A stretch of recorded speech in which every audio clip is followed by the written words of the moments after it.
Check, check.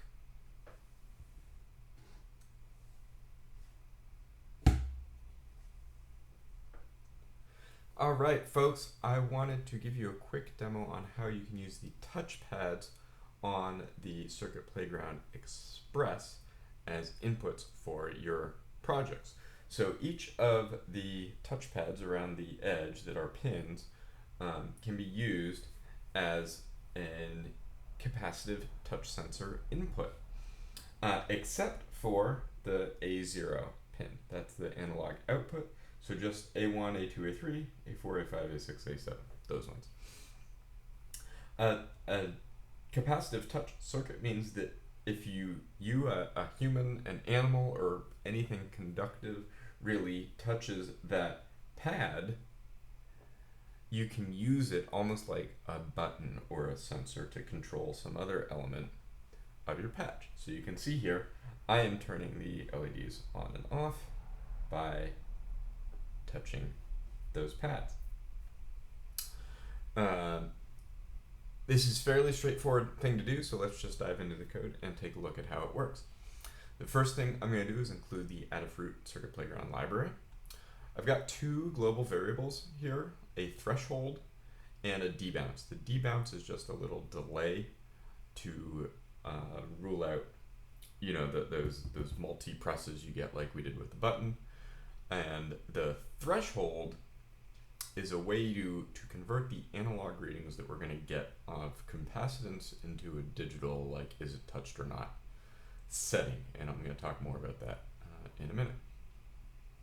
Our setup is very straightforward. We've got serial, begin, waiting for the serial to happen, and then beginning the library. In our loop, the first thing I've got is another loop. It's a for loop, and I'm going to loop through each of the analog in pins on the Circuit Playground. You wouldn't have to use a loop if you just wanted to use one of them as a capacitive touch, but to use all of them, I'm saying int p for pad equals a1, well, p is less than or equal to a7, p plus plus. So just going around, a1 for a7. And then when I do that, I'm going to say int t for touch equals circuit playground dot read cap p. So that's where this line is how I'm actually reading the capacitive touch using the library. I could, instead of p, just type a1 or a3 or whatever directly in there if I just wanted to read one of them. Then I've got this conditional where I'm comparing against my threshold. So the value that I get from that pin reading, if it's below the threshold, I want to do one thing. If it's above the threshold, I want to do something else. So if the touch value is less than my threshold, turn the LED off. If it is above the threshold or equal to it, turn the LED on. And you can see I'm doing a little math trick here with these pin numbers. I'm saying that minus 14. So the analog pins, A1, etc., all have a digital pin value equivalent. Off the top of my head, I don't know what they are. I'd have to look it up on a chart or in the documentation of the Circuit Playground. But what I'd like is, like, when I touch A1, I want the 1 LED, and then when I touch A2, the 2 LED, etc. And I found that just subtracting 14 from that value got them in sync with each other instead of being out of sync. And again, I'm starting with the first LED there because that's LED 0, and I'm not using the A0 one, so I'm not using that LED. Then I'm printing out that touch value and then printing a tab. So that will give me a line that has the 7 values from the loop up here, separated by tabs. When the loop is all done, then I'm going to print a blank line for the next set of values and wait my debounce value. So we can look at the serial monitor for how that appears. You can see there's my 7 values, but you'll notice, like, they're not 0. Like, the default state of these things is not 0, and you can notice, like, the ones on the right there, my 6 and 7 pins are almost 300, they're upper 200s, whereas 4 and 5. In the middle, they're very low 200s. So there's some fluctuation in this capacitance sensing. Capacitive sensing is reading deflections in the magnetic field around the conductive material. So it's a bit imprecise, and the environment really affects it. So every time you put this somewhere else, you might get certain slightly different readings. The layout of the pins in relationship to the other components on the board can affect this, as well as many other environmental factors. So you always want to check what kind of values you're getting when you turn it on. And you'll see if I touch the first pin here, that value jumps up to 1017-ish. So there's a clear difference between being touched and not touched. But if I touch another one of these pads, you'll see similar behavior. Okay. Another neat thing we can do to look at this is the serial plotter. So this is going to give me a little graph over time of the things I'm printing to the serial monitor. So since I'm printing numbers separated by tabs, each sequence of numbers gets its own sort of colored line. So you can see these are indicative of my 7 analog inputs that I'm reading.